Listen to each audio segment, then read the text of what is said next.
احسان سے مزین بھی ہے۔ صوفیاء کرام کی جھلکیاں جس قدر اس سرزمین نے دیکھی ہے، شاید وہ جھلکیاں سب کو دیکھنے میں نہ آئی ہوں۔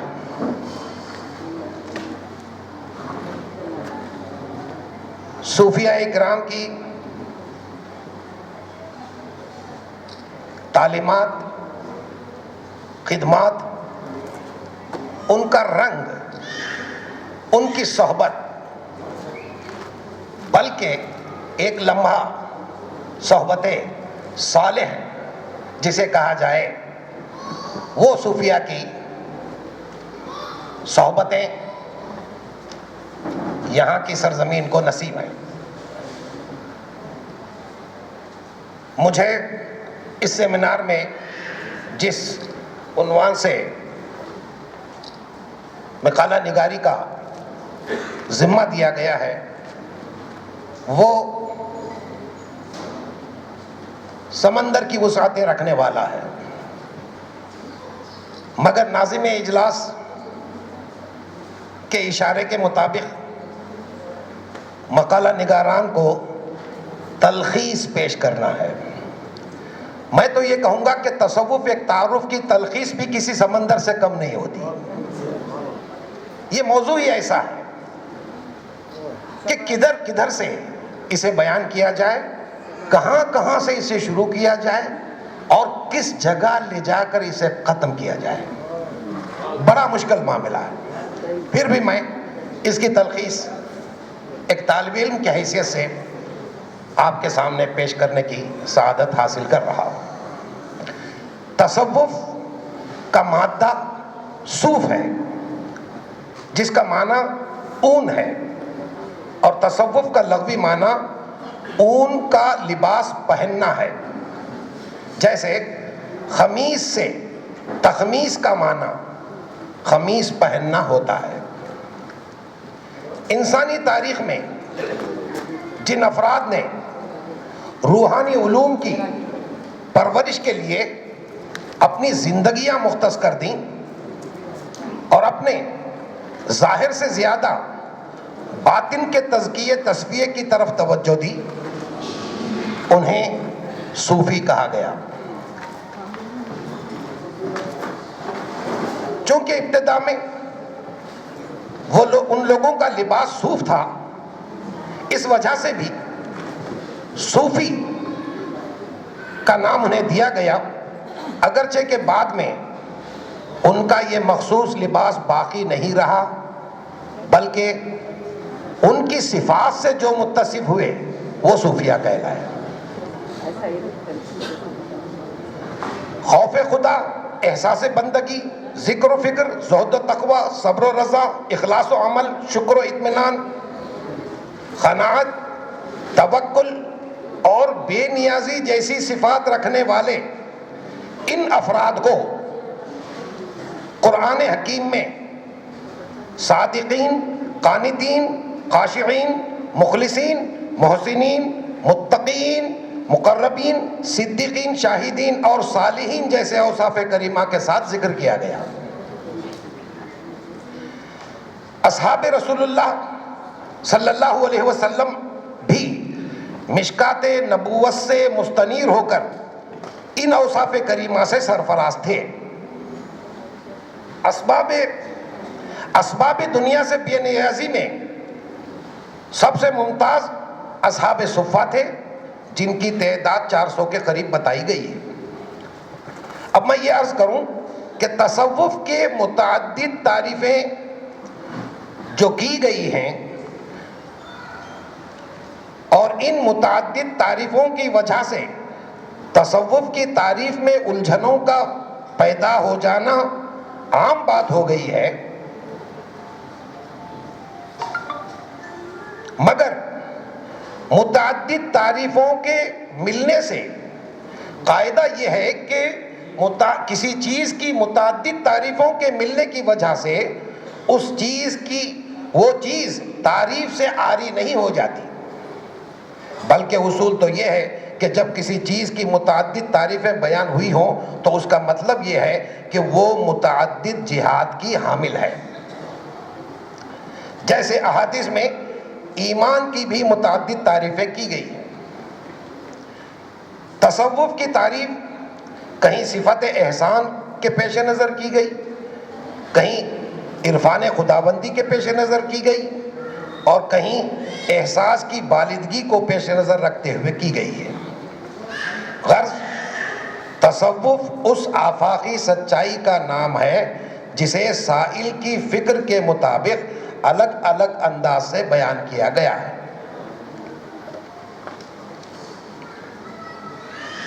جس طرح قرآن و حدیث کی روشنی میں علم تفسیر، اصول تفسیر، علم فقہ، اصول فقہ اور علم کلام وغیرہ کی شروعات ہوئیں، اسی طرح قرآن و حدیث کی روشنی میں علم تصوف بھی وجود میں آیا.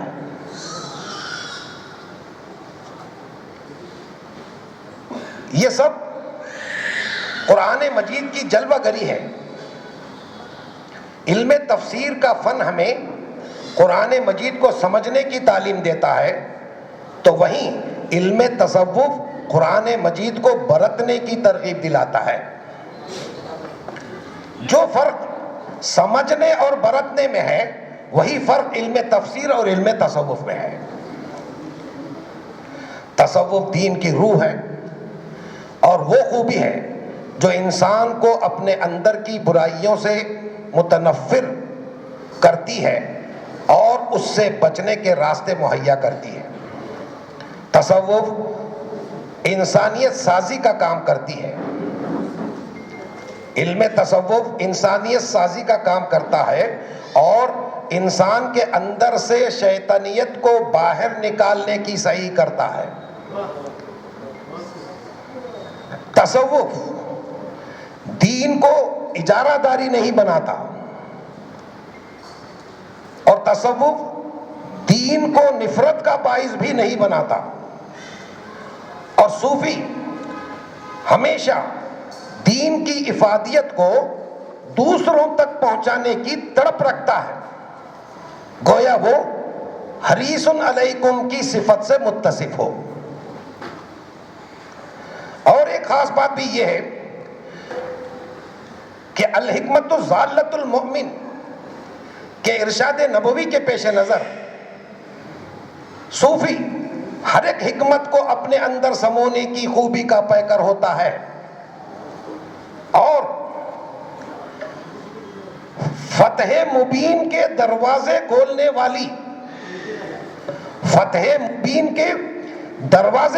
والی صلح کو برتنے کا سلیقہ صوفی رکھتا ہے.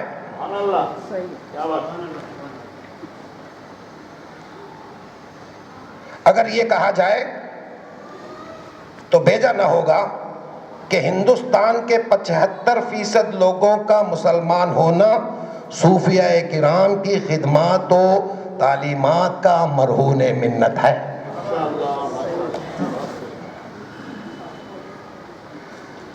کتب احادیث میں ایک حدیث بخاری مسلم میں حضرت عمر رضی اللہ تعالیٰ عنہ سے مروی ہے، جو حدیث جبرائیل کے نام سے مشہور ہے.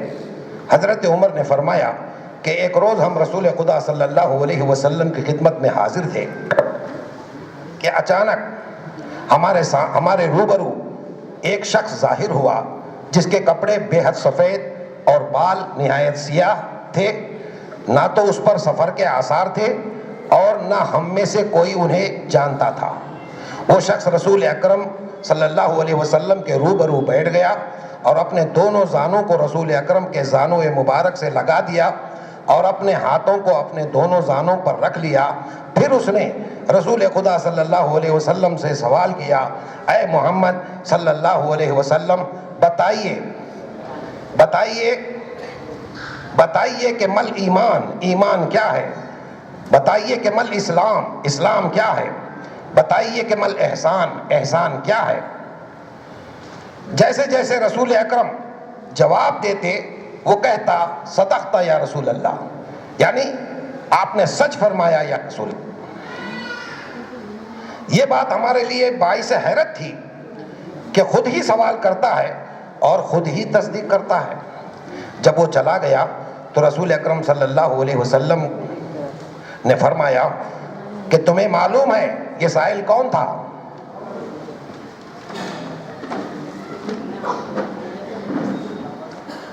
ہم نے عرض کی اللہ اور اس کے رسول بہتر جانتے ہیں۔ تو آپ صلی اللہ علیہ وسلم نے فرمایا کہ انہ جبرائیل اتاکم یعلمکم دینکم، یہ جبرائیل علیہ السلام تھے جو تمہارا دین سکھانے کے لیے آئے تھے۔ محدثین کرام فرماتے ہیں کہ حدیث جبرائیل میں دین کے 3 بنیادی احکامات کی تصریح کی گئی ہے۔ پہلے احکامات وہ ہیں جن کا تعلق خالص عقیدے کے ساتھ ہے، ان کو احکام نظریہ کہا جاتا ہے۔ دوسرے قسم کے احکام وہ ہیں جن کا تعلق ظاہری اعمال کے ساتھ ہے، ان کو احکام فرعیہ کہا جاتا ہے۔ اور تیسرے قسم کے احکامات وہ ہیں جن کا تعلق باطنی اعمال کے ساتھ ہے، ان کو علم الاحسان یعنی علم تصوف کہا جاتا ہے۔ اس حدیث کو محدثین نے جوامع الکلم میں شمار کیا۔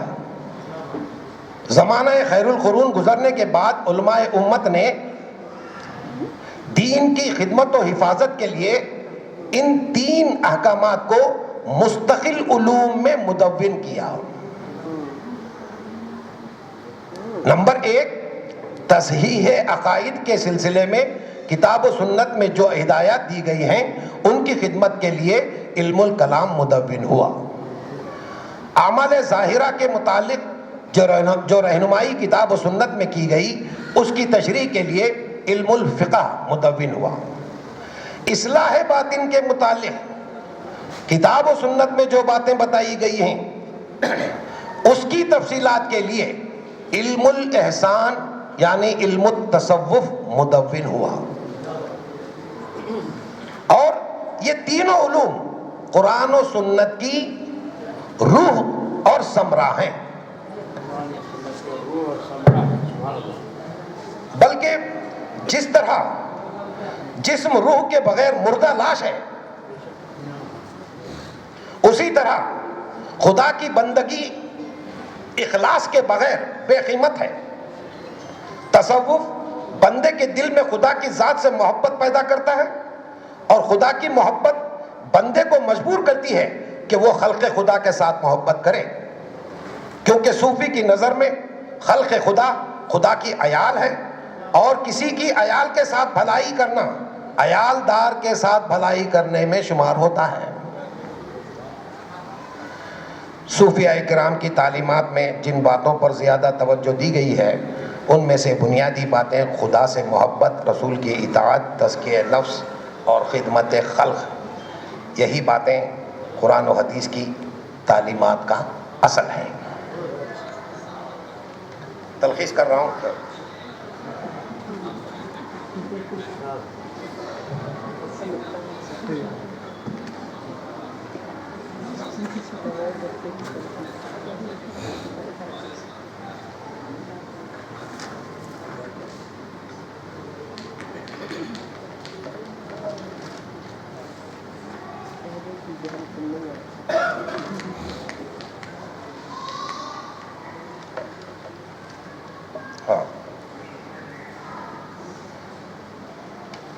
تصوف کے متعلق چند صوفی حضرات کے 2-4 اقوال کو پیش کر کے اپنی گفتگو ختم کروں گا۔ رسالہ خیشریہ میں ابو محمد جریری فرماتے ہیں تصوف ہر اعلیٰ اخلاق میں داخل ہونے اور ہر ذلیل صفت سے نکلنے کا نام ہے۔ حضرت مجدد الفسانی شیخ احمد سرہندی فرماتے ہیں کہ تصوف شریعت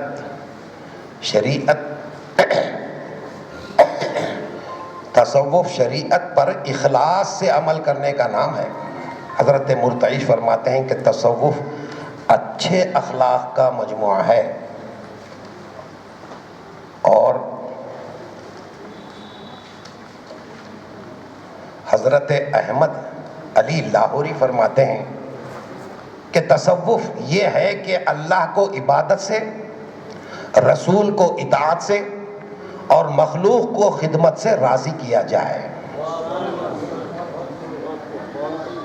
خلاصہ مضمون پیش کر رہا ہوں کہ انسان کا اوصاف جمیلہ سے متصف ہونا اور اوصاف رذیلہ سے پاک ہونا معرفت اور رضائے الہی تک پہنچنے کے لیے تصوف ایک مستند راستہ ہے۔ اللہ تعالی ہم سب کو اپنی رضا والی زندگی عطا کرے۔ ایک گزارش میں منتظمین سیمینار سے معذرت کے ساتھ کرنے جا رہا ہوں، کیونکہ طبیعت کی ناسازگی، بخار میں مبتلا ہونے کے باوجود بھی میں نے حاضر ہونے کی سعادت حاصل کی۔ مجھے یہ ذمہ داری بھی دی گئی کہ میں ایک کلام عصری تخلیق کے نام سے پیش کروں، جس کا نمبر اس پروگرام کے آخر میں رکھا گیا ہے۔ میں معذرت کے ساتھ اپنے مقالے کے ساتھ ہی اس کلام کو پیش کرنے کی سعادت حاصل کر رہا ہوں۔ کلام سماعت فرمائیں۔ چشم ساقی ہے میں برستی ہے، چشم ساقی ہے میں برستی ہے، بادہ مستی ہی بادہ مستی ہے، بادہ مستی ہی بادہ مستی ہے، سیر ہے من عرف کے دریا کی، سیر ہے من عرف کے دریا کی، اور طوفان میں میری کشتی ہے، اور طوفان میں میری کشتی ہے۔ دل میں یادوں کے دیپ جلتے ہیں، دل میں یادوں کے دیپ جلتے ہیں، دل میں یادوں کے دیپ جلتے ہیں، آنکھ دیدار کو ترستی ہے، آنکھ دیدار کو ترستی ہے۔ بولتا ہے جب عشق ابراہیم، بولتا ہے جب عشق ابراہیم، بولتا ہے جب عشق ابراہیم، آگ نمرود کی بھڑکتی ہے، بولتا ہے جب عشق ابراہیم، آگ نمرود کی بھڑکتی ہے۔ پھول کھلتا ہے جب گلستان میں، پھول کھلتا ہے جب گلستان میں، آ کے بلبل بھی پھر چہکتی ہے، آ کے بلبل بھی پھر چہکتی ہے۔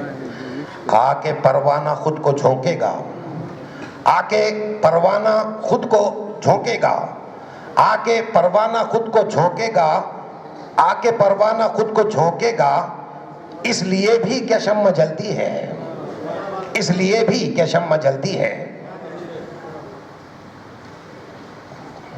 جب بھی سجدہ فریب لگتا ہے، جب بھی سجدہ فریب لگتا ہے، جب بھی سجدہ فریب لگتا ہے، تو دعا بھی فضول لگتی ہے، تو دعا بھی فضول لگتی ہے۔ اب ایک اور شعر جسے پیش کیا جائے یا رہنے دیا جائے، تذبذب میں ہونے کے باوجود بھی وہ شعر میں اپنی اس کلام کا پیش کر رہا ہوں۔ کھینچ لاتی ہے جو زلیخا کو، کھینچ لاتی ہے جو زلیخا کو، حسن یوسف میں کس کی مستی ہے، حسن یوسف میں کس کی مستی ہے۔ زندگی ہو جو مہرباں کامل، زندگی ہو جو مہرباں کامل، زندگی ہو جو مہرباں کامل، دھوپ آنگن میں آ ٹہلتی ہے، دھوپ آنگن میں آ ٹہلتی ہے۔ السلام علیکم، شکریہ شکریہ شکریہ، جزاک اللہ۔ ابھی آپ سن رہے تھے کامل صاحب کو، ایک شعر ان کی نظر کہ کامل یہ بات یاد رکھو بلکہ لکھ رکھو، کامل یہ بات یاد رکھو بلکہ لکھ رکھو، خالی کبھی نہ جائے گی نسبت کسی کے ساتھ۔ کیونکہ آپ نے اسی کے ساتھ اپنی تخلیقات بھی پیش کی ہیں، اس کے لیے بہت بہت شکریہ سر۔ جس طرح سے آپ نے کہا کہ چشم ساقی ہے میں برستی ہے، بادہ مستی ہی بادہ مستی ہے، یہ بادہ مستی ہی آپ کو یہاں تک لے آئی ہے۔ آئیے سامعین، آج دوسرے مقالے کی طرف چلتے ہیں۔ آج کا دوسرا مقالہ ڈاکٹر افضل الدین جنیدی صاحب کا ہوگا، وہ اپنا مقالہ پیش کریں گے اردو شاعری میں تصوف۔ جیسا کہا جاتا ہے نا کہ بیعت کے لیے شیخ یا پیر کی ضرورت اس لیے ہے کہ پیر اپنے مرید کو رسول خدا تک پہنچانے کا وسیلہ ہے اور رسول بندے کو خدا تک پہنچانے کا وسیلہ ہے۔ اس سلسلے کو یہیں آگے بڑھاتے ہوئے میں ان کی نظر یہ شیئر کرنا چاہوں گی کہ ہزار خوف ہوں لیکن زباں ہو دل کی رفیق، ہزار خوف ہوں لیکن زباں ہو دل کی رفیق، یہی رہا ہے ازل سے قلندروں کا طریق۔ میں دعوت دیتی ہوں ڈاکٹر افضل الدین جنیدی کو کہ وہ اپنا مقالہ پیش کریں۔ صدر اجلاس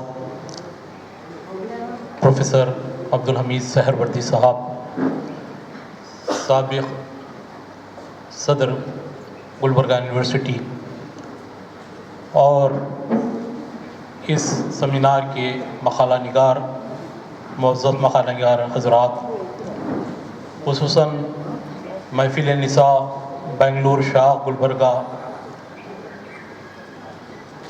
کے تمام ذمہ داران، اور میں سب سے پہلے شکر گزار ہوں کہ اس عظیم الشان عنوان کے تحت جو سیمینار کا انعقاد کیا گیا اس کا حصہ مجھے بھی بنایا گیا۔ خصوصاً میں ڈاکٹر کوثر پروین صاحبہ کا شکر گزار ہوں کہ انہوں نے مجھے یہاں پر یاد کیا۔ جیسا کہ آپ نے سنا کہ میرے مقالے کا عنوان اردو شاعری اور تصوف ہے، میں کچھ حصہ اس کا آپ کو سنا کر اپنی جگہ لوں گا۔ انسان کی اصل منزل اللہ کی معرفت ہے، یہی مقصد تصوف ہے۔ تصوف کی یہ کیفیت اردو شاعری میں بڑے خوبصورت انداز میں نظر آتی ہے۔ اردو شاعری میں صوفیانہ خیالات اور روحانی جذبے کے اظہار کے لیے مختلف شعراء نے اپنے اپنے انداز اور اسلوب اپنائے ہیں۔ کچھ نے عشق حقیقی کو موضوع بنایا تو کچھ نے معرفت اور قرب الہی کو۔ مجموعی طور پر دیکھا جائے تو اردو شاعری میں تصوف ایک گہری جڑوں والی روایت ہے۔ تصوف کی فکری اساس قرآن و سنت اور اسلامی تعلیمات پر مبنی ہیں۔ یہی بنیاد اردو شاعری میں بھی نمایاں طور پر نظر آتی ہے۔ صوفی شعراء نے اپنے کلام میں معرفت، عشق، قرب الہی، فنا، بقا اور تزکیہ نفس جیسے تصوف کے بنیادی موضوعات کو بڑی خوبصورتی سے پیش کیا ہے۔ اردو شاعری میں تصوف کے ذکر سے قبل تصوف اور شاعری کا باہمی رشتے کی وضاحت کرنا مناسب معلوم ہوتا ہے۔ کیفیت نغمگی انسان کی سرشت میں ابتدائی سے ودیت کر دی گئی ہے۔ وہی قول الست تمام ارواح کو یکجا کر کے اللہ کی جانب سے عہد و پیما ہوا تھا کہ مست آفری صوت سرمدی سے وجد میں گم روح کو اپنے اندر سمایا ہوا ہے۔ اس میں اپنے مالک حقیقی کے لیے انس و محبت سے آگے عشق و جنون کی کیفیت بھی طاری ہوتی ہے۔ ان کیفیات میں محض انسان پر مجازی دنیا کی مخفی اسرار اور رموز آشکار ہو جاتے ہیں جو مبنی بر حقیقت ہوتے ہیں۔ انہی حقیقی جذبات و کیفیات کے علم کو علم تصوف کہا جاتا ہے۔ اس علم وجدانی کا اظہار نثر سے زیادہ نظم میں مؤثر انداز میں کیا جا سکتا ہے۔ مرزا ہادی حسن نے اس حقیقت کو کچھ یوں پیش کیا ہے: نثر کی خشکی اور باقاعدگی ان لطافتوں کی متحمل نہیں ہو سکتی جو جذبات میں پوشیدہ ہوتی ہے۔ وہ زیادہ سے زیادہ اس کی اصولی اور آئینی مباحث کی رہنمائی کر سکتی ہے، اور ان میں بھی وہ خاص اصطلاحات کی دست نظر ہیں جن کے بغیر اس مشکل عہدہ برآ ہوتا کس طرح ممکن نہیں۔ شاعری کچھ ذوق و وجدان کی آواز ہے، اس لیے وہ جذباتی لطافتوں کی ترجمانی کا حق بطرز احسن ادا کر سکتی ہے۔ تصوف اور شاعری اپنی اس قرب مشابہت کی بنا پر ایک دوسرے سے ہم آغوش نظر آتے ہیں۔ تصوف وجد شاعری کی ایک آئینی شکل ہے اور شاعری ذوق صوفیانہ کی ایک والہانہ صورت کہی جا سکتی ہے۔ اس اقتباس سے یہ امر مترشح ہوتا ہے کہ تصوف اور شاعری میں ایک ایسا رابطہ اتحاد ہے جو کسی حالت میں منقطع نہیں کیا جا سکتا۔ اسی مناسبت سے یہ مقولہ مشہور ہے کہ تصوف برائے شعر گفتن خوب است۔ علم تصوف کا حامل و عامل صوفی کہلاتا ہے۔ صوفی اور شاعر میں خاص مناسبت سے شاعری سے متعلق مشہور ہے کہ یہ کوئی اکتسابی شے نہیں ہے بلکہ قدرت کا ایک عطیہ ہے۔ اس مناسبت سے صوفی کی یہاں بھی جذبہ عشق اکتسابی نہیں بلکہ فطری ہوتا ہے۔ صوفی اور شاعر میں کمال پیدا ہونے کے لیے ضروری ہے کہ صوفی کو شاعر کا تخیل اور شاعر کو صوفیانہ طرز کا عشق ملے۔ شاعر اور صوفی اس فطری اتحاد کو پروفیسر ممتاز حسین نے اس طرح بیان کیا ہے: یہ آہنگ، یہ رقصی صوت، ایک نغمہ زیر لب حرف جو شاعری اور یہ رموز و علائم و استعاروں کی پر اسرار گفتگو جو نطق شاعری ہے، کیا صوفیوں کے حال و خال سے مشابہت نہیں رکھتی؟ ایک ہی طرز فکر اور طرز احساس ہے۔ حقیقت کو عالم ذوق و شوق میں مجسم صورت میں دیکھنے اور وجد میں آنے دونوں میں مشترک ہے۔ صوفی حقیقت کو چشم باطن سے، شاعر چشم تخیل سے دیکھتا ہے، اور جب صوفی شاعر یا شاعر صوفی ہو جاتا ہے تو دونوں نگاہیں ایک ہی نقطے میں سمٹ آتی ہیں۔ چنانچہ اشعار کا صدور براہ راست قلوب سے ہوتا ہے۔ قلوب پر فطرت الہی اور رضا الہی کے انوار وارد ہوتے ہیں، گویا الفاظ کی شکل میں شاعری قدرت الہی اور فطرت الہی کو شعری جامہ پہناتا ہے۔ لہذا شاعر فطرت الہی کو نغمگی کے ساتھ مؤثر انداز میں پیش کرتا ہے۔ حقیقی شاعری کے ساتھ مجازی شاعری بھی ہوتی ہے، جس میں مجازی و ظاہری رنگ و نموز کا اظہار ہوتا ہے، لیکن جو حقیقی شاعری جسے صوفیانہ شاعری سے تعبیر کیا جاتا ہے، اس میں اس مجاز میں پوشیدہ حقیقت کو عیاں کر کے پیش کیا جاتا ہے۔ صوفیانہ شاعری میں موجود کیفیات کا ذکر مشہور نقاد و محقق شمس الرحمن فاروقی نے اس طرح بترتیب کیا ہے: نمبر 1، صوفیانہ شاعری میں خال سے زیادہ حال کی کیفیات ہوتی ہے۔ نمبر 2، صوفیانہ شاعری کی بنیادی عنصر اپنی ہستی کو کسی بلند ترین ہستی میں ضم کرنے کی کوشش ہوتا ہے۔ اس کوشش کو ہم اصول الہی کی کوشش کہہ سکتے ہیں۔ اس میں عقل سے زیادہ جذبات یا دماغ سے زیادہ دل کی کار فرمائی ہوتی ہے۔ نمبر 3، صوفیانہ شاعری کا ایک اہم پہلو روح کو مادہ پر یا عدم کو وجود پر ترجیح دینا ہوتا ہے۔ اسے ہم پردگی کی ایسی کیفیت کہہ سکتے ہیں جس کی ابتدا مذہب اور انتہا روحانیت ہے۔ نمبر 4، صوفیانہ شاعری میں حزن و یاز، خوف کا کوئی بنیادی عنصر نہیں ہوتا۔ فیض کی جو کیفیات کبھی کبھی صوفیانہ شاعری میں مل جاتی ہیں، ان کی حیثیت ایک گزرتے ہوئے منظر کی ہے۔ صوفیوں کے یہاں روح اپنے الوہیت کے سفر کے آغاز میں اکثر کیفیت یاس و ہراس سے دوچار ہو جاتی ہے، لیکن یہ منزلیں ابتدائی اور مختصر ہیں۔ اصول اللہ کی کوشش میں ناامیدی کا کوئی درجہ نہیں۔ نمبر 5، صوفی شاعری اپنے اور اپنے مقصود کے درمیان کسی مادی وسیلے کو تسلیم نہیں کرتی۔ لہٰذا ان اصولوں کے پیش نظر تصوف کے نکات کا اظہار شاعری میں ایک عجیب جاذبیت پیدا ہو جائے گی اور قاری کے دل میں اس کے اثرات براہ راست ہوتے جائیں گے۔ لیکن صوفیانہ شاعری بھی ایک لطیف فن ہے جو قدرت الہی سے شاعر کو عطا ہوتا ہے، ورنہ یہ ذات خود شاعر تصوف کو اپنے اشعار میں ڈھال نہیں سکتا۔ لہٰذا ضروری ہے کہ شاعر خود بھی صوفیانہ مزاج سے بہراور ہو اور خود کو تزکیہ نفس، تجلیہ روح کے منازل سے گزارے، تب ان کے کلام میں حقیقت کی جلوہ گری نمایاں ہوگی۔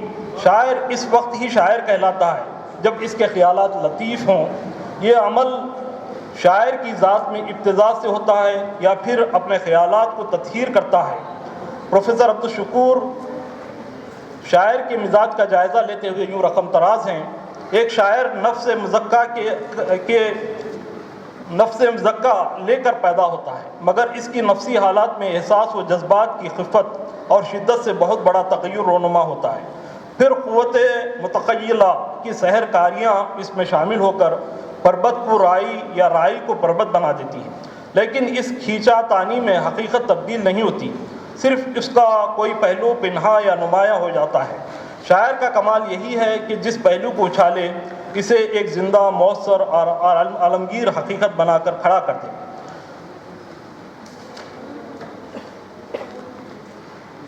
اس تمام گفتگو سے واضح ہوتا ہے کہ صوفیانہ و باطنی ذوق کا جذبہ شاعر میں فطرتاً ودیت کیا ہوا ہے۔ شاعری اور تصوف کا یہ رشتہ روح اور جسم کی طرح ہے، جو روح پر وارداتیں ہوتی ہیں اس کا اظہار جسم سے ہوتا ہے۔ ہر دور میں نمائندہ شعراء نے تصوف کو شعری جامہ پہنایا ہے، جس میں ابتدا سے مرحلہ وار کچھ ادوار کا ذکر اور شعراء کا صوفیانہ مزاج کا میلان کن کیفیات کی طرف تھا، اس کا مختصر جائزہ یہاں پیش کیا جاتا ہے۔ پہلا دور اردو شاعری میں تصوف کی روایت ہمیں امیر خسرو کے دور سے ملتی ہے اور حضرت خواجہ بدنواز، گیسو دراز، شیخ برہان الدین جانم وغیرہ سے ہوتے ہوئے مختلف شعراء مثلاً ولی، درد، میر، غالب اور اقبال کے کلام میں فروغ پاتی ہوئی نظر آتی ہے۔ ولی کے عہد میں زندگی اور زمانہ دونوں ہی فرد اور معاشرے کے حوالے سے صوفیانہ رجحان کے حامل نظر آتے ہیں۔ اس عہد کے صوفیانہ شاعری کے ذریعے کائنات کے ہر ذرے کو خدا کی صفات کا مظہر بتایا گیا اور عشق حقیقی کا زینہ قرار دیا گیا۔ ہر پیکر سے محبت کرنے کا درس دیا گیا اور ان کے معاصرین مثلاً بحری، سراج، داؤد وغیرہ کی صوفیانہ شاعری کا ذکر ملتا ہے۔ اگرچہ میر تقی میر خود صوفی نہیں تھے، تاہم میر کی شاعری میں صوفیانہ تصورات بکثرت پائے جاتے ہیں۔ انہوں نے مقام دل اور عشق کی عظمتوں کا اعتراف کیا ہے۔ اس دور کی شاعری میں تصوف کی روایت کو آگے بڑھانے میں خواجہ میر درد کا اہم اور نمایاں رول رہا ہے۔ ان کی شاعری تصنعی یا فرمائشی نہیں ہوتی، بلکہ خود کیفیات و حال کی عکاسی کرتی ہے، اور انہی کے معاصر شعراء مثلاً میر سوز، میر تقی میر، مرزا محمد رفیع سودا وغیرہ کے کلام میں بھی تصوف کے رنگ نمایاں ہیں۔ کلام غالب کے مطالعے سے اندازہ ہوتا ہے کہ وہ تصوف میں نظریہ وحدت الوجود کی طرف مائل نظر آتے ہیں۔ انہوں نے انسان کی عظمت اور بلندی کو اجاگر کیا، جو تخلیق کائنات کا شاہکار ہے۔ اس کے علاوہ ان کے ہمعصر شعراء کے کلام میں بھی تصوف کے اثرات پائے جاتے ہیں۔ غالب اور ان کے معاصرین مثلاً آتش، ناسخ، مومن، عیش، جرت، شیفتہ وغیرہ نظر آتے ہیں۔ میر اور غالب کے بعد اقبال ایک ایسا شاعر ہے جس کے کلام میں عظمت انسانی کے درس کے ساتھ ساتھ معرفت خداوندی کے اسرار و رموز، خودی و بے خودی، مرد کامل، عشق رسول وغیرہ کے تذکرے ملتے ہیں جو انہیں آفاقی بنا دیتے ہیں۔ یہی وجہ ہے کہ ان کا کلام تصوف کے رنگا رنگ جلووں سے مستنیر و مستفیض نظر آتا ہے۔ اقبال اور ان کے معاصر شعراء جیسے حضرت موہانی، صفی اورنگ آبادی، توفیق شائخ، رضا بریلوی، انوار اللہ انوار حیدرآبادی، اصغر گونڈوی، فانی بدایونی، ازل گلبرگوی، تاب گلبرگوی، چاق گلبرگوی، نامی کو سواری وغیرہ کے یہاں متصوفانہ شاعری نظر آتی ہے۔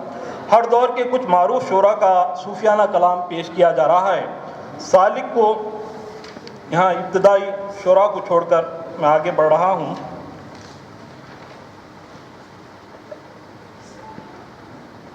خواجہ میر درد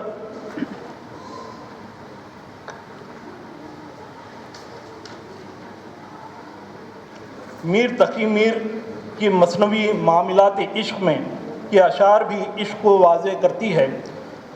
کہتے ہیں کچھ حقیقت نہ پوچھ کہ کیا ہے عشق، حق اگر سمجھو تو خدا ہے عشق، عشق ہی عشق ہے عشق ہی عشق ہے نہیں ہے کچھ، عشق بن تم کہو کہیں ہے کچھ، عشق تھا جو رسول ہو آیا، ان نے پیغام حق عشق پہنچایا، عشق عالی جناب رکھتا ہے، جبریل وہ کتاب رکھتا ہے۔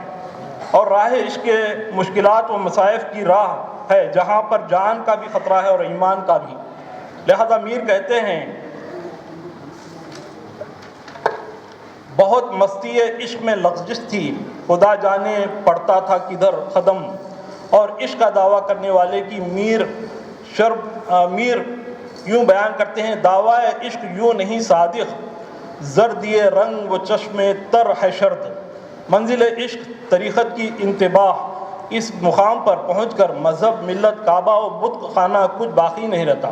کچھ میر اس طرح کہتے ہیں کہ میر کے دین و مذہب کا پوچھتے کیا ہو ان و تو، خشقہ کھینچا دیر میں بیٹھا کب کا ترک اسلام کیا۔ عشق کا جائے نفاذ دل ہے، اس لیے میر کے نزدیک دل کا مقام بھی بڑا اعلیٰ و عرفہ ہے۔ کہتے ہیں ہمارا خاص مشرب ہے عشق میں، پیمبر دل، قبلہ دل، خدا دل۔ اور ایک جگہ کہتے ہیں کہ طریق عشق میں رہنما دل، پیمبر دل ہے قبلہ دل خدا دل، عرش و دل دونوں کا ہے پایا بلند، سیر رہتی ہے ان مکانوں میں، دل نے ہم کو مثال آئینہ ایک عالم کا روشناس کیا۔ اس کے بعد خواجہ میر درد کہتے ہیں کہ دیر و حرم و بت خانہ جہاں بھی نظر اٹھا کر دیکھا تیرا ہی جلوہ نظر آیا۔ آپ فرماتے ہیں مدرسہ یا دیر تھا یا کعبہ یا بت خانہ تھا، ہم سبھی مہمان تھے وہاں تو ہی صاحب خانہ تھا۔ سالک کو اس عالم صورت میں موجود ہوتا ہے، لیکن فی الحقیقت وہ منزل خودی سے گزر کر فنا فی اللہ حاصل کر لیتا ہے، اور مقام فنا فی اللہ کو درد اس آسان طریق سے واضح انداز سے بیان کرتے ہیں۔ نہ ہم غافل ہی رہتے ہیں نہ کچھ آگاہ ہوتے ہیں، نہ ہم غافل ہی رہتے ہیں نہ کچھ آگاہ ہوتے ہیں، انہی طرحوں میں ہم ہر دم فنا فی اللہ ہوتے ہیں۔ آپ سے ہم گزر گئے کب کیا ہے ظاہر میں گو سفر نہ کیا۔ انسان کچھ عجب ازداد کا مجموعہ ہے، ایک طرف تو ذات لافانی کی صفات کا مظہر ہے، دوسری جانب خود مائل با فنا ہے۔ درد عظمت ثانی اور مقام آدمیت کو بڑے معرفت انگیز پیرائے میں بیان کرتے ہیں۔ گر دیکھیے تو مظہر آثار بقا ہوں، در سمجھے جو عکس مجھے محو فنا ہوں، کرتا ہوں پس از مرگ بھی حل مشکل عالم، بے حس ہوں پے ناخن طرح عہدہ کشا ہوں، ہے آثر فقرا گر سمجھو تو شاہی، سلطان اگر شاہ ہو تو ذل ہما ہوں، ہے مظہر انور صفا میری قدورت، ہر چند کے آہن ہوں پر آئینہ بنا ہوں، احوال دو عالم ہے میرے دل پر ہویدا، سمجھا نہیں تا حال پر اپنے تئیں کیا ہوں، آواز نہیں قید میں زنجیر کے ہرگز، ہر چند کے عالم میں ہوں عالم سے جدا ہوں، جلوہ تو ہر ایک طرح ہر شان میں دیکھا، جو کچھ کے سنا تجھ میں سو انسان میں دیکھا۔ مرزا اسد اللہ غالب نے اس نظریہ وحدت الوجود کو اپنی کئی اشعار میں مختلف پیرائے میں بیان کیا ہے۔ غالب کے یہاں وحدت الوجود بمعنی خدا کی وحدانیت نہیں بلکہ پوری ہستی اور ساری حقیقت ایک ہے۔ جب ظاہر و باطن اور اول و آخر خدا ہی خدا ہے تو ذات و صفات اور عین و ظاہر جوہر و اعراض سب ایک ہے۔ انہی تصورات کی غمازی غالب نے یوں کی ہے: اسے کون دیکھ سکتا ہے، گانا ہے وہ اقتا ہے، جو دوئی کی بو بھی ہوتی تو کہیں دو چار ہوتا، ہر چند ہر ایک شے میں تو ہے پر تجھ سے کوئی شے نہیں ہے، اصل شہود و شاہد و مشہود ایک ہے، حیران ہوں پھر مشاہدہ کس حساب میں، آرائش جمال سے فارغ نہیں ہنوز، پیش نظر ہے آئینہ دائم نقاب میں، کچھ نہ کی اپنے جنون نارسا نے ورنہ یہاں ذرہ ذرہ روکش خورشید عالم تاب ہے۔ غالب نے یہاں وحدت الوجود کے نظریے کو عجیب معماتی انداز میں پیش کیا ہے۔ نہ تھا کچھ تو خدا تھا، نہ ہوتا کچھ تو خدا ہوتا، ڈبویا مجھ کو ہونے نے، نہ ہوتا میں تو کیا ہوتا۔ مصفی نے انسان کی ذات کو ذات الہی کا عہدہ کشا بتایا ہے اور کئی ایک جگہ عظمت و رفت انسانی کا اظہار کیا ہے۔ یہ کیا ہے کہ مجھ پر میرا عہدہ نہیں کھلتا، یہ کیا ہے کہ مجھ پر میرا عہدہ نہیں کھلتا، ہر چند کے خود کو عہدہ کشا ہوں، اے مصحفی شانیں ہیں میری جلوہ گری میں، ہر رنگ میں مظہر آثار خدا ہوں، آدم کو سجدہ گاہ ملائک بنا دیا، یہ رفتہ رفتہ مرتبہ مشتغل ہوا۔ بہادر شاہ ظفر نے اپنے کلام میں انسان کے مرتبے کو بلند و بالا بتایا ہے۔ ان کے کلام سے یہ بات واضح ہوتی ہے کہ انسان کی عظمت و رفت ان کے پاس بہت اہمیت ہے، اور انسان کو ایک وسیع عالم تصور کرتے ہیں۔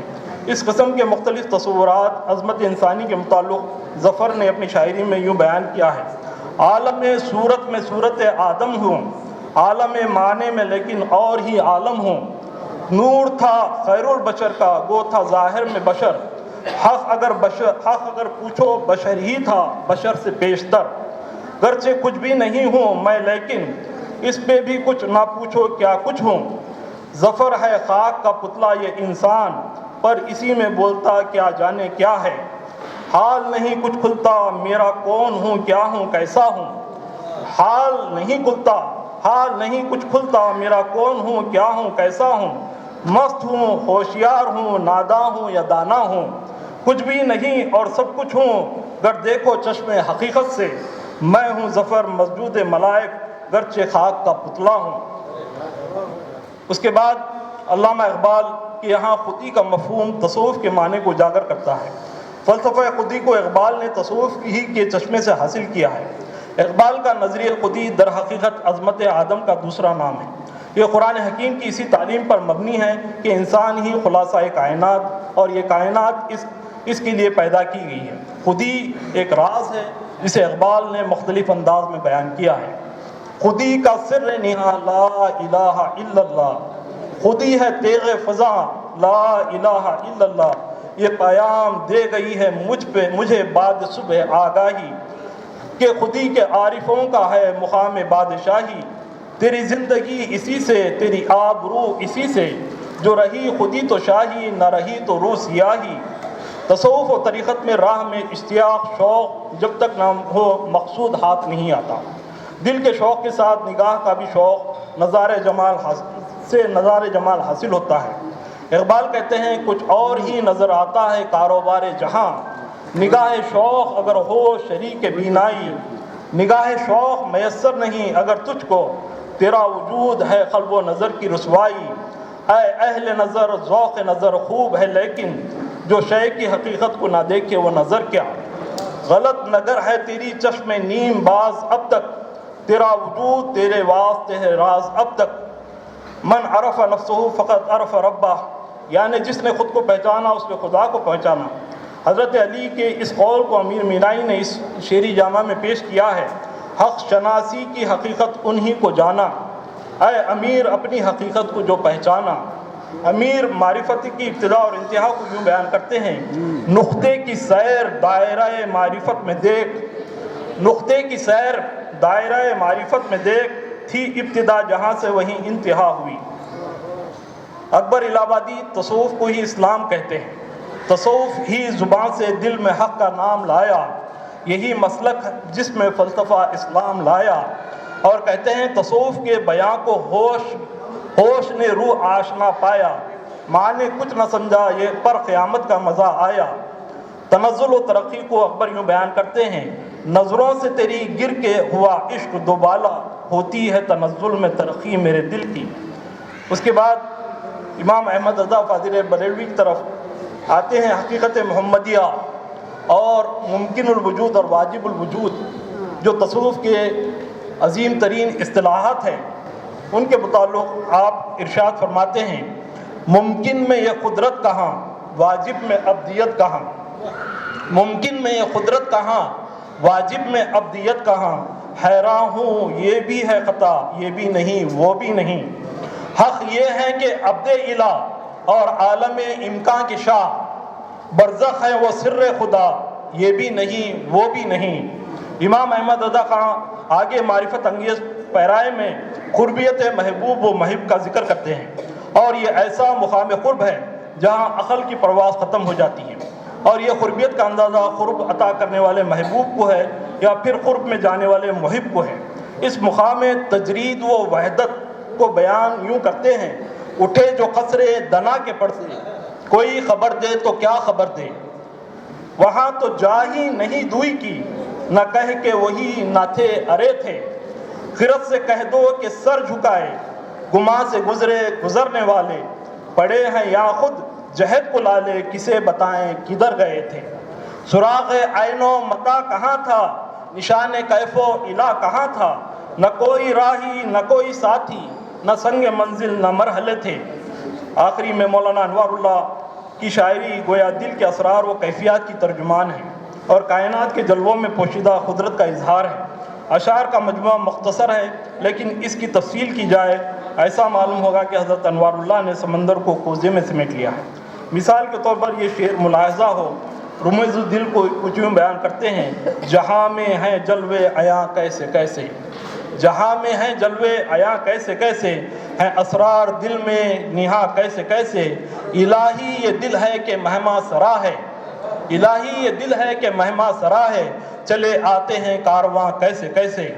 اس کے بعد اللہ تعالیٰ نے انسان کو تمام عظمتیں عطا فرمائی ہیں. انسان کائنات کا راز ہے، کن کا اظہار ہے، مسجود ملائکہ ہے، کعبے کی عظمت ہے، امر رب ہے. جس ذات کو احسن تقویم کی خلقت پہنائی گئی وہ انسان ہی ہے، اور تمام جہاں کی بقا اس ذات انسانی کی بقا ہے. چاغ گلبرگوی، گلبرگہ کے مشہور شاعر ارشاد فرماتے ہیں: ہوئے کعبہ خدا ہے ہم، صد چشمان مصطفیٰ ہے ہم، راز سر بستہ خدا ہے ہم، عالم کن کا مدعا ہے ہم، ذات معشوق میں ہے فنا ہم، اصل میں صورت بقا ہے ہم، کھینچ لیں گے جہاں کو صورت حسن، قوت جذب قربا ہے ہم.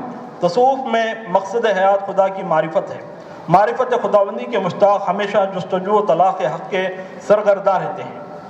یہی جستجو ان کا وتیرہ حیات ہے. اس طلاق سے جستجو کو بے خود دہلوی یوں کہتے ہیں: جستجو ہے شرط عاشق بن کے ڈھونڈے بھی کوئی، وہ کہاں ملتا نہیں ہے، وہ کہاں ہوتا نہیں ہے، کہیں سراغ نہ پایا، کہیں پتہ نہ ملا، تلاش اس کو بہت دور دور میں نے کیا. گئے ناکام دنیا سے ہزاروں ڈھونڈنے والے، وہ کب پایا، کیسے پایا، کہاں پایا، کدھر پایا.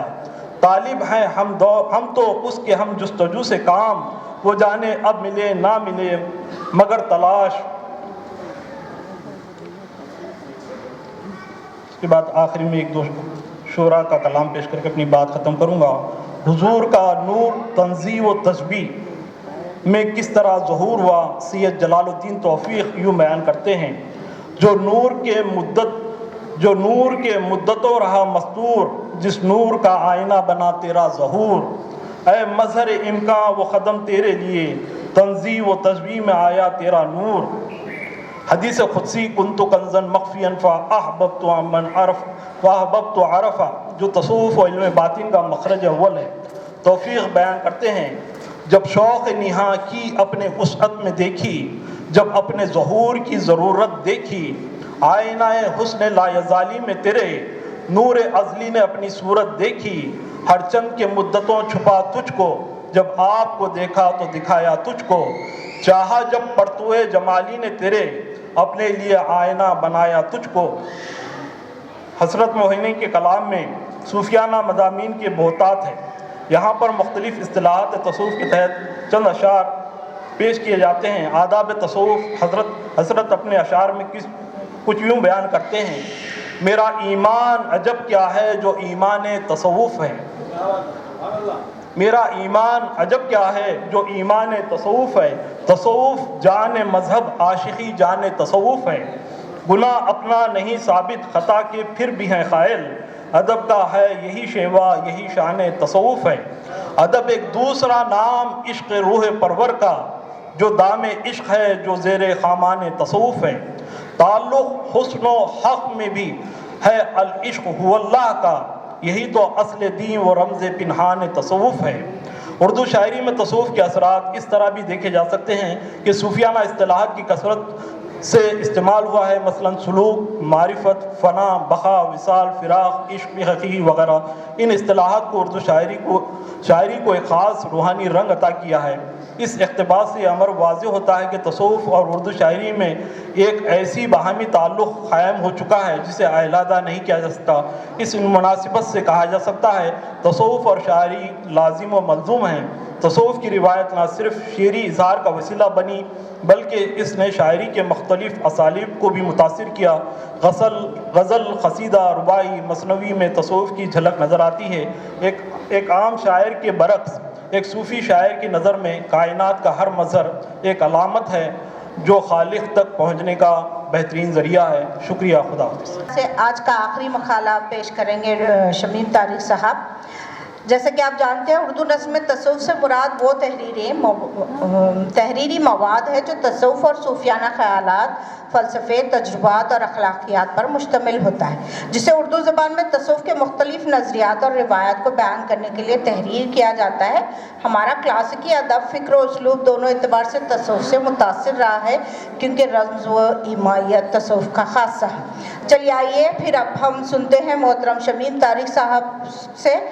گزارش کرتی ہوں کہ وہ اپنا مقالہ بعنوان دکنی ادب میں تصوف پیش کریں۔ ان کی نظر یہ شعر ہے: تصوف ہی زبان سے دل میں حق کا نام لایا ہے، تصوف ہی زبان سے دل میں حق کا نام لایا ہے، یہی مسلک ہے جس میں فلسفہ اسلام لایا ہے۔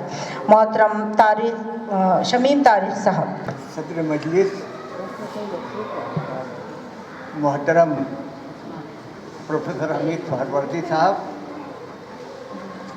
ڈاکٹر افضل جنیدی صاحب، معزز سامعین،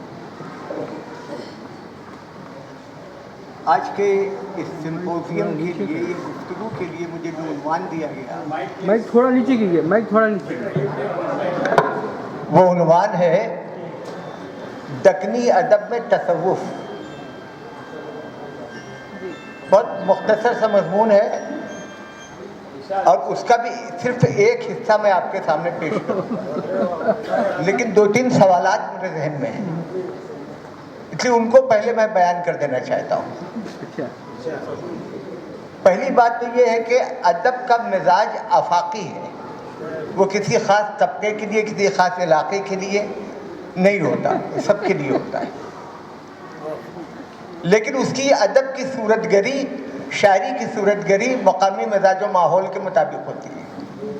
اگر ایسا نہ ہوتا تو رشین لٹریچر فرینچ لٹریچر سے، فرینچ لٹریچر جرمن لٹریچر سے، جرمن لٹریچر انگلش لٹریچر سے، اور انگلش لٹریچر ہندوستانی ادب سے، اور ہندوستانی ادب کے مختلف زبانوں کا ادب ایک دوسرے سے مختلف نہ ہوتا، کہیں نہ کہیں تو فرق ہے۔ خود دکنی ادب میں آپ ذرا تصور کیجئے کہ دکن بہت بڑا علاقہ ہے، کہ کیا جو برار میں ادب تخلیق ہوا، یا بیدر میں ادب تخلیق ہوا، یا بیجاپور میں تخلیق ہوا، حیدرآباد اور اورنگ آباد اور گلبرگہ میں تخلیق ہوا، کیا اس کو ہم رنگ اور ہم مزاج اور ہم مرتبہ کہہ سکتے ہیں؟ نہیں کہہ سکتے ہم، کہیں نہ کہیں فرق ہے۔ ایک سوال اس سے یہ بھی ہے کہ کیا وہ ادب جو احمد آباد اور قرب و جوار میں تخلیق ہوا، اس کو دکنی ادب سے ہم باہر رکھ سکتے ہیں؟ ہم دکنی کو، ولی دکنی کو ولی اورنگ آبادی مانتے ہیں، ہم حیدرآبادی اور احمد آبادی نہیں مانتے، قطعی نہیں مانتے۔ اس کے باوجود وہ ادب جو احمد آباد میں تخلیق ہوا، یا سورت میں تخلیق ہوا، یا قرب و جوار میں تخلیق ہوا، اس کو دکنی ادب سے باہر نہیں ہے۔ میرے نزدیک ادب کچھ امتیازات ہیں، کچھ خصوصیات ہیں جن کی بنیاد پر دکنی ادب کو دکنی کہا جاتا ہے، اور غیر دکنی ادب کو غیر دکنی کہا جاتا ہے، علاقے میں تخلیق ہونے کی وجہ سے نہیں، ان خصوصیات کی بنا پر۔ یہ چند باتیں تھیں میری، میں نے آپ کے سامنے عرض کر دی۔ اب یہ پہلا اور آخری صفحہ اپنے چھوٹے سے مقالے کا میں آپ کو پیش کر رہا ہوں کہ موضوع کا تقاضا ہے کہ پہلے ادب، ہندوستانی زبانوں کے ادب، ہندوستانی زبانوں میں اردو زبان کے ادب، اور اردو زبان کے ادب میں دکنی ادب پر نظر ڈالنے کے علاوہ تصوف کے مفہوم کو ذہن میں بٹھا لیا جائے، کیونکہ اس کے بغیر موضوع کا حق ادا نہیں ہوگا۔ ادب عمومی حیثیت میں تنقید و تزیین حیات کے ساتھ مسلط و بصیرت کے حصول کا ذریعہ ہے۔ ہندوستانی زبانوں کے ادب میں آفاقیت اور مقامیت کی ہم آہنگی سے ایسی فضا تخلیق ہوتی ہے جس کی وسعت کا اندازہ کرنا مشکل ہے۔ اردو ادب میں بھی ایک ہندوستانی زبان کا ادب ہے، اور اگرچہ اس میں جو کچھ ہے وہ ہندوستانی ہے یا ہندوستانیت کے رنگ میں پیش کیا گیا ہے، اس کے باوجود اردو زبان کے ادب میں ایران اور ایرانیت کا رنگ چوکھا ہے، جبکہ اس کے ہی ایک حصے دکنی ادب کو یہ امتیاز حاصل ہے کہ اس میں حسن و عشق کا تصور خالص ہندوستانی ہے، وطن کی ہر چیز سے محبت کا اظہار ہے، اس کے رنگ تقلیدی نہیں، ہندوستانیت میں پیوست اشتہادی ہے۔ اس میں محبوب کا تعلق جن سے اناس سے ہے اور لوک روایتوں سے، چاہے وہ کتھاؤں کی شکل میں ہوں یا شاعری کی شکل میں، خوب استفادہ کیا گیا ہے۔ تصوف کو روح عبادت کے علاوہ دل کی بیداری اور بے ریا زندگی بسر کرنے کے طریقے یا رجحان سے بھی تعبیر کیا جاتا ہے، اور ہندوستان کے ذرے ذرے سے اللہ سے محبت اور اس کی اللہ کی مخلوق سے خدمت کا راگ پھوٹتا ہے۔ تصوف اور بھکتی میں مماثلت اور مغایرت کے کئی پہلو ہیں، اور ہندوستان میں تو خاص طور سے دکنی ادب میں تو تصوف اور بھکتی کے علاوہ ان کی آمیزش سے ایک نئی شکل بھی مقبول ہوئی ہے۔ اس کی زبان بھی جنوبی ہندوستان کی زبان کے زیر اثر ہے، اور اس شکل کو جن شعراء نے پیش کیا ہے ان میں گولکنڈہ اور حیدرآباد کے شعراء تو ہیں ہی، اورنگ آباد، بیدر، برار اور احمد آباد کے شعراء بھی ہیں۔ یہ تعلق اتنا گہرا ہے کہ دکنی اردو کو دکن سے یا دکن کو دکنی اردو سے علیحدہ کر دیجئے تو دونوں کی روح باقی نہیں رہتی۔ اردو نثر کی پہلی کتاب یہیں لکھی گئی، اردو کی پہلی مثنوی یہیں تخلیق ہوئی، اردو کا پہلا صاحب دیوان شاعر یہیں کا ایک حکمراں تھا۔ غزل، مرثیہ، قصیدہ، داستان، ربائی جیسے اصناف میں یہیں پروان چڑھی، اور سب میں تصوف کی چاشنی ہے۔ مثلا محمد قطب شاہ کا ایک شعر ہے، نبی صدقے بسنت کھیلیا قطب شاہ رنگیلا ہو رہیا ترلوک سارا۔ اس شعر میں نبی صدقے اسلامی روایت کے تحت ہے، جبکہ ترلوک ہندوستانی روایت کا حصہ ہے۔ وہ خود بھی ایک تلنگن کے بطن سے تھا، اور اس کے حرم میں ہندو رانیاں بھی تھی۔ بھاگمتی سے اس کے عشق کی داستان تو آج بھی دلوں میں زندہ ہے۔ قلی قطب شاہ کا تصور عشق فارسی شعراء کے تصور عشق سے الگ ہے، جداگانہ ہے۔ اسے ہندوستان کی ہر چیز سے بے پناہ محبت تھی، جس کا اس نے برملا اظہار بھی کیا ہے۔ ہر چیز میں وہ روحانیت بھی شامل ہے، جس کو اسلامی روایت میں تصوف اور ہندو فکر و فلسفہ میں بھکتی کہا گیا ہے۔ اس روحانیت یا کیفیت کے بغیر دکن میں تخلیق کیے جانے والے ادب کا تصور نہیں کیا جا سکتا۔ یہاں 3 مثالوں کے ذریعے، اب یہ 3 میں سے میں 2 چھوڑ رہا ہوں، ایک مثال صرف دینے پر اکتفا کر رہا ہوں۔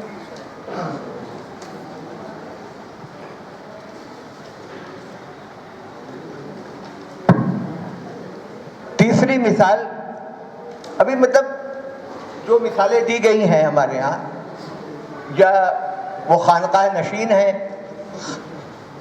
یا ان سے زیر اثر رہے ہیں، لیکن دوسروں پہ بھی تصوف کے اثرات مرتب ہوئے ہیں کہ یا نہیں، یہ ہمارے سامنے ایک بڑا مسئلہ ہے۔ تو تیسری مثال اس کا جواب ہے۔ تیسری مثال مخدوم محی الدین کے کلام میں تصوف کی چاشنی ہے۔ وہ کمیونسٹ تھے، مادیت کے علمبردار تھے، مگر انہوں نے 1951 میں بھی ہی گلے تر کے دیباچے میں لکھ دیا تھا کہ شاعر اپنے دل میں چھپی ہوئی روشنی اور تاریکی کی آمیزش کو روحانی کرب و اضطراب کی علامتوں کو اجاگر کرتا اور شعر میں ڈھالتا ہے۔ اس عمل سے تضاد تحلیل ہو کر تسکین و طمانینت کے مرکب میں تبدیل ہو جاتے ہیں۔ مخدوم کی کئی نظموں اور شعروں کو مندرجہ بالا سطور کی دلیل میں پیش کیا جا سکتا ہے۔ مثال کے طور پر ان کی پرکیف اور فکر انگیز نظم چاراگر کے یہ مصرے، ایک چمیلی کے مڈوے تلے میں کدے سے ذرا دور اس موڑ پر 2 بدن پیار کی آگ میں جل گئے۔ چمیلی کے مڈوے تلے جیسے تلازم آگ سے تضاد کی نسبت رکھتے ہیں۔ اس کے ذریعے یہ سمجھانے کی کوشش کی گئی ہے کہ جو 2 بدن پیار کی آگ میں جل کر مرے، مرنا ان کی مجبوری نہیں، رغبت تھی۔ یہ رغبت کیوں اور کیسے تھی، اس کی تشریح اگلے مصروں میں ہے کہ پیار حرف وفا، پیار ان کا خدا، پیار ان کی چتا۔ دیباچے میں مخدوم نے جس روحانی کرب کی طرف اشارہ کیا ہے، اسلامی تناظر میں اس کی تشریح یہ ہے کہ عہد الست میں تمام ارواح نے محبوب حقیقی سے اقرار کیا تھا کہ وہ اسی کو مالک و محبوب مانتی رہیں گی۔ یہ پہلا مرحلہ تھا، اسی کو حرف وفا کہا گیا۔ دوسرا مرحلہ عہد کی تکمیل کرنے یا پابند وفا ہونے کا تھا، جس میں معبود و محبوب کے سوا عبد یا بندے کو کچھ مطلوب نہیں ہوتا، اسی کو پیار ان کا خدا کہا گیا۔ تیسرا مرحلہ یہ ہے کہ عہد کی تکمیل، یعنی اس سے اسی کو پانے کے علاوہ ہر تمنا کو دل سے رخصت کر دیا جائے۔ اس کو پانے کی تمنا کا مطلب یہ ہے کہ اپنی ضرورتوں کی تکمیل کی تمنا کرنا بھی ہوس قرار پائے. اور چونکہ عشق اور ہوس ایک ساتھ باقی نہیں رہ سکتے، اور پھر عشق اور ہوس دونوں کا انجام فنا ہے، لیکن اس فرق کے ساتھ کہ ہوس کی فنا عشق حقیقی کی بقا ہے، اس لیے ہوس کو فنا کرنے کی کوشش کی جائے گی تاکہ عشق کو بقا حاصل ہو. یہی کوشش پیار ان کی چھٹا ہے. یہاں یہ وضاحت ضروری ہے کہ عشق حقیقی میں فناہی بقا کی ضامن ہے، اس لیے یہ سوچنا صحیح نہیں ہے. شاعر عاشق کو خودکشی کی تحریک دے رہا ہے. باتیں اور مثالیں اور بھی ہیں، مگر جو کچھ بیان کیا گیا ہے اس سے بھی یہ واضح ہو جاتا ہے کہ تصوف اور دکنی ادب میں وہی رشتہ ہے جو روح و بدن میں. میں آج کے صدر جلسہ یا صدر مجلس جو پروفیسر حمید سہروردی سے ادباً التماس کرتی ہوں کہ وہ اپنا صدارتی خطاب پیش کرے. ان کی نظر یہ شعر ہے کہ معرفت میں تیری ذات پاک کے اڑتے ہیں ہوش حواس ادراک کے. کون عالم میں ہے ایسا جو نہیں سرو سجود، کون عالم میں ہے ایسا جو نہیں سرو سجود، کس کی گردن کو جھکاتا نہیں احساس تیرا. محترم پروفیسر حمید سہروردی صاحب. عزیز دوست شمیم طارق صاحب اور ہمارے صاحب قبلہ ڈاکٹر عبدالدین جنیدی صاحب موجود ہے، لیکن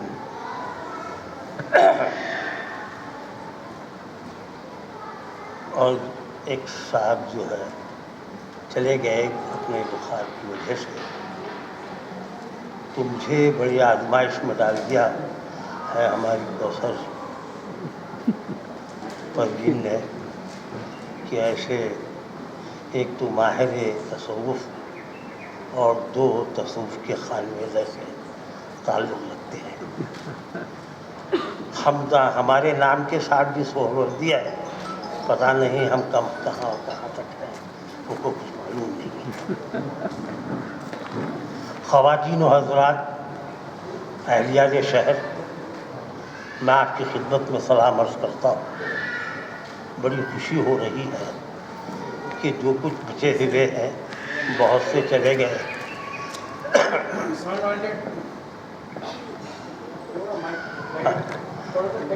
بہت سے اہل علم حضرات چلے گئے اور کچھ بعض حضرات ابھی تشریف فرما ہے.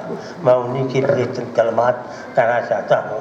آپ صبح سے مختلف حضرات سے تصوف کے معنی، مطلب، تشریح وغیرہ سنتے رہے ہیں، اور ابھی تک کوئی جو ہے تصوف سے تشنگی دور نہیں ہوئی.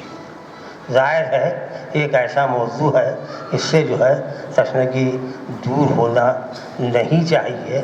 تشنگی دور ہوتی ہے تو پھر اس موضوع میں سے لطف اندوز ہونے کا کوئی وجہ نہیں رہتی. یوسف حسینی صاحب نے تصوف کا تعارف کرا دیا مختلف انداز سے، مختلف طریقے سے، مختلف حوالے سے، مختلف صوفیوں کے حوالے سے بھی انہوں نے باتیں بتائیں.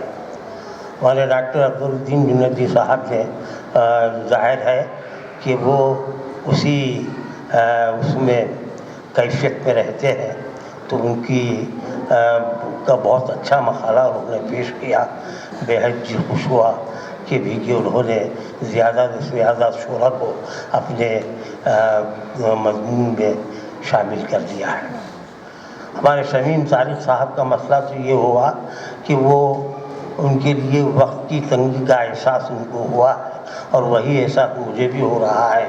میں کیا کہہ سکتا ہوں، لیکن بہت اچھی باتیں انہوں نے بتائی کہ بنیادی طور پر میں ابھی شاید ابتدائی زمانہ تھا ملازمت کا، میں نے ایک کتاب پڑھی تھی جنید بغدادی صاحب کی، تو وہاں سے مجھے لگا تھا کہ بھی تصوف کی جو تعریف انہوں نے کی ہے، تو ہم یہ دیکھتے ہیں کہ بھی قرآن میں کہا گیا ہے کہ فجور و فسق دو چیزیں ہیں. اللہ تعالیٰ نے دو باتیں بتائی, دو راستے بتائے ہیں, ایک نیکی کا اور ایک بدی کا.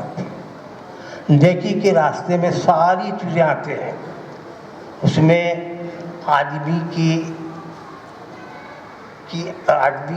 کے ذات کا احترام بھی ہے, اس کی محبتیں بھی ہیں, بھلائی بھی ہے, نیکی بھی ہے, بھائی چارہ بھی ہے, مدد کرنا بھی ہے. ساری چیزیں جو بہتر چیزیں ہیں جو نیکی کے حوالے سے آتے ہیں, وہی ہم دیکھتے ہیں کہ ہمارے صوفیوں نے اسی کی تعلیمات دی. چونکہ ہم یہ دیکھیں کہ تصوف ایک علم ہے, تصوف ایک علم ہے, اور انہی صوفیہ نے بنایا ہے, اس کو علم کو پیش کیا ہے. اسی لیے ہم دیکھتے ہیں کہ بہت سی اصطلاحیں بھی آ گئی. جہاں علم ہوتا ہے وہاں اصطلاحات آ جاتی ہیں, جہاں ادب ہوتا ہے وہاں بلاغت اور کے حوالے سے یہ سمجھیے کہ آپ یہ سمجھ سکتے ہیں کہ بھی وہاں تشبیہ, استعارہ وغیرہ وغیرہ یہ تمام چیزیں آتے ہیں. تو ایک بات یہی ہے کہ بنیادی طور پر تصوف ہے کتاب اور سنت کے حوالے سے. کتاب اور سنت کو ہم سمجھ جاتے ہیں, اس کو ہم اپنے اندر داخل کرتے ہیں. جیسے کہ روح کی بات کی گئی ہے, ظاہر ہے کہ انسان کا جوہر, ہر چیز کا کوئی نہ کوئی جوہر ہوتا ہے, اور انسان کا جوہر اس کی روح کو مصفا کرنا, اس کو صاف ستھرا رکھنا, کسی سے بغض نہیں رکھنا, کسی سے کدورت نہیں رکھنا, ہمیشہ دل کو مصفا رکھنا, یہی تصوف اپنی باتیں بتاتا ہے. ابھی تو ہم یہ اس طرح سے اس پہلو کو سوچ سکتے ہیں, یہ تصوف کا علم جو ہے وہ ہر آدمی کے لیے نہیں ہے, ہر آدمی اس کو سمجھ نہیں سکتا ہے. اس کی اصطلاحات کو سمجھنا بڑا مشکل ہے کہ بھئی کہیں مقامات ہیں, کبھی کہاں احوال ہے. یہ ایسے اصطلاحات ہیں اس کو آپ کو جو ہے علم کے ذریعے ہی سمجھ سکتے ہیں. آپ اس کو استاد ہی سمجھا سکتا ہے جو واقعی تصوف کا استاد ہے. ایک طرح سے جا کر ایک بات یہ آتی ہے, کیونکہ اسلام فلسفے کو نہیں مانتا,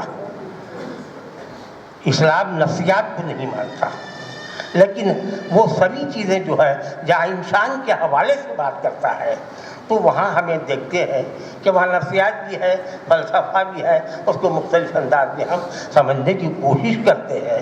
تو اب دیکھیے کہ ہم یہ دیکھتے ہیں کہ قرآن نے صاف صاف باتیں بتا دی ہیں کہ جیسے کسی صوفی نے کہا تھا, میں کہیں پڑھ رہا تھا کہ بھئی سنت اور کتاب اور سنت کے سوا کوئی عمل ہے یا کوئی بات کہی گئی ہے تو وہ تصوف نہیں ہے.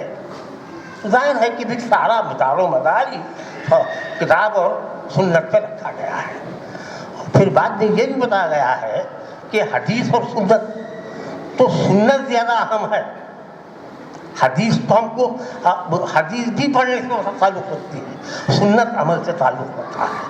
یہ ساری چیزیں جو ہے, جیسے قرآن میں یہ بھی کہا گیا ہے, قرآن پڑھنے والے بہتر جانتے ہیں, ہم تو ویسے کے ویسے آدمی ہیں, کہ جو میری اطاعت کرتا ہے, جو رسول کی اطاعت کرتا ہے, دراصل وہ میری اطاعت کرتا ہے. تو ہمارے پاس سبب جو ہے تصوف کا نمونہ بھی جو ہے حضور اکرم صلی اللہ علیہ وسلم ہے, ان سے ہی چیزیں ساری نکل کے آتی رہی ہے. ان کی تعلیمات ہیں, ان کی شخصیت ہے, ان کی سنتیں ہیں, وہیں سے ہم دیکھتے ہیں کہ بھی ان بزرگان دین کے پاس بھی آئے ہیں, ان صوفیہ کے پاس بھی آئے ہیں. اور صوفیہ رات دن اللہ کی لو میں لگا رہتے تھے, اور اسی لیے ہم دیکھتے ہیں کہ اسلام کا جو نچوڑ ہے وہ آسان سے آسان کرنے کے لیے جب تک ہم کسی صوفی کے پاس نہیں بیٹھتے کیا کہیں تصوف سمجھنا مشکل ہوتا ہے. کہ میں ایسا سمجھتا ہوں, مجھے شاید میں جو ہے کمزور آدمی بھی ہوں, کہ میری علم بھی اتنا نہیں ہے کہ جتنا ہونا چاہیے, تو اس طرح سے بھی مجھے کمزوری محسوس ہوتی ہے. لیکن یہی ہے کہ جیسے ہمارے جنیدی صاحب نے مختلف شعراء کے اشعار سنائے کہ بھی اب یہ غالب کے پاس تو بہت سے ہے,